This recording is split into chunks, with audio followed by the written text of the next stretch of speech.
15వ అధ్యాయం కంటిన్యూషన్ అండి. శరీరం యదవాప్నోతి యచ్ఛాప్యుత్క్రామతీశ్వరః గృహీత్వైతానియం సంయాతి వాయుర్గంధాని వాశయాత్. వాయువు పుష్పములు మొదలగు పరిమళ స్థానములందు ప్రవేశించి సువాసనను గ్రహించి వాటి నుండి వెలువడినట్లు జీవుడు ఒక శరీరమందు ప్రవేశించినప్పుడు కానీ ఒక దేహము నుండి వెలువడినప్పుడు కానీ అందు సంగ్రహించిన వాసనలతో అనగా పుణ్యపాప సంస్కారములతో నిర్గమించును. జీవుడు ఒక దేహమందు ప్రవేశించి అందు కొన్ని సంస్కారములను తయారు చేసుకొని ఆ దేహమును విడిచి వాసనాత్మకముగు లింగదేహముతో స్వర్గ నరకములనందు పుణ్యపాపములను అనుభవించి కొంత వాసనాశేషముతో దేహాంతరమున ప్రవేశించును. ఇదియే జీవుని త్రిలోక సంచారము లేక సంసారము. శ్రోత్రం చక్షుస్పర్శనం చ రసనం ఘ్రాణమేవ చ అధిష్ఠాయ మనచ్ఛాయం విషయానుపసేవతే. జీవుడు చెవి, చర్మము, కన్ను, నాలుక, ముక్కు అను జ్ఞానేంద్రియ పంచకములను మనస్సును ఆశ్రయించి వాటి ద్వారా విషయ సుఖములను అనుభవించును. ఉత్క్రామంతం స్థితం వాపి భుంజానం వా గుణాన్వితం విమూఢానానుపశ్యంతి పశ్యంతి జ్ఞానచక్షుషః.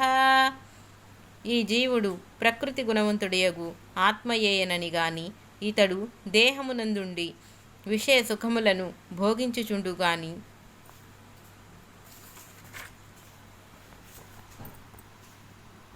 దేహము నుండి బయలు వెలుట గాని మూడులెరుంగరు. జ్ఞానదృష్టి గల మహనీయులు మాత్రం ఎరుగుదురు. మూడులన్న స్థూల దృష్టి కలిగి దేహాత్మ భావముతో నుండువారు. వీరు దేహము నుండి జీవుని వేరుగా చూడలేరు. జ్ఞానులు మాత్రము సూక్ష్మ దృష్టి కలిగి దేహీ దేహముల తారతమ్యములను నెరుగుదురు. యతంతో యోగినశ్చైనం పశ్యంత్యాత్మనన్యవస్థితం యతంతోప్యకృతాత్మానః నైనం పశ్యంత్యచేతసః. ప్రయత్నపరులను యోగులు తమ యందే ఉన్న పరమాత్మను దర్శింతురు. అవివేకులన్న ఎంతరో ఎంత యత్నించినను వారి అంతఃకరణము పరిశుద్ధము కానందున ఈ ఆత్మను కనలేరు. యదాదిత్యగతం తేజః జగత్పాసతేఖిలం యచ్చంద్రమసి యచ్చాగ్నౌ తత్తేజో విద్ధి మామకం. సూర్యుని యందలి ఏ ప్రకాశము లోకమనంతను వెలిగించుచున్నదో చంద్రుని యందును అగ్ని యందును ఏ ప్రకాశము కలదో ఆ ప్రకాశవంతమగు నాదిగా నిరుంగురు. గామావిశ్య చ భూతాని ధారయామ్యహమోజసా పుష్ఠామి చౌషధీః సర్వాః సోమో భూత్వా రసాత్మకః. నేను పృథ్వీయందు ప్రవేశించి సమస్త భూతజాలములను నా దివ్యశక్తి చేత భరించుచున్నాను. అమృతమయుడగు చంద్రరూపమున ఔషధి వనస్పతులను నా కిరణముల ద్వారా పోషించుచున్నాను. అహం వైశ్వానరో భూత్వా ప్రాణీనాం దేహిమాశ్రితః ప్రాణాపానసమాయుక్తః పచామ్యం పచామ్యన్నం చతుర్విధం.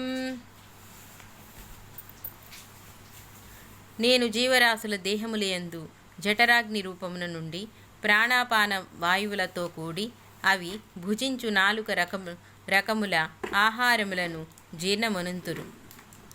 ఆహార పదార్థములు 4 విధములుగా భుజింపబడినవి. భక్ష్యములు, నవిలి తిను ఘన పదార్థములు, భోద్యములు, భుజింపదగిన పదార్థములు, లేహ్యములు, చప్పరించి తిను పలుచని పదార్థములు, చోష్యములు, రసమును పీల్చు పీల్చి పిప్పిని విసర్జించునవి. అన్నము తినుట కూడా జీవహింసతో కూడిన పాపకార్యమే. కావున అత్యవసరమగు మితాహారమునే భుజించవలెను. అదియు నేనే తినుచున్నాను అను భావముతో కాక లోపల జఠరాగ్ని రూపమునున్న ఈశ్వరుని కాహుతిగా గ్రహించినచో అది పాపరహితమగు యజ్ఞకర్మవయగును. చిన్నపిల్లలకు అన్నము పెట్టినప్పుడు తల్లి చిన్న చిన్న ముద్దలు చేసి అన్నయ్యది, అక్కయ్యది అని సన్నిహిత బంధువుల పేర్లు చెప్పి తినిపించును. వాస్తవనముకు భగవన్నామమును గ్రహించి తినిపించుటయే దాని ఉద్దేశము. తన్మూలముగా ఉగ్గుపాల నుండి తత్వబోధయగును. కానీ అజ్ఞానము వలన సరియగు పద్ధతిని విడిచి తల్లులు పిల్లలకు మమకారమును వృద్ధి చేయుచున్నారు. సర్వస్య చాహం హృది సన్నివిష్ణః మత్తస్మృతిజ్ఞానమపోహనం చ వేదైశ్చ సర్వైరహమేవ వేద్యః వేదాంతకృద్వేద విదేవ చాహం. సర్వప్రాణుల హృద్గులహలయందు నేనంతరాత్మగానున్నాను. నా వలననే వాటికి జ్ఞాపక శక్తిను, వస్తుజ్ఞానమును సరియగు విచారణయగు కలుగుచున్నవి. వేదవేద్యుడును నేనే, వేదాంతకర్తను నేనే, వేదములను యథార్థమును తెలుసుకొనివాడను నేనే. వేదముల పౌరుషశేషముల చేయములనందు వేదములను భగవంతుడు ప్రసాదించుచున్నవనియు భగవంతుని గూర్చి తెలుపుటయే వేదముల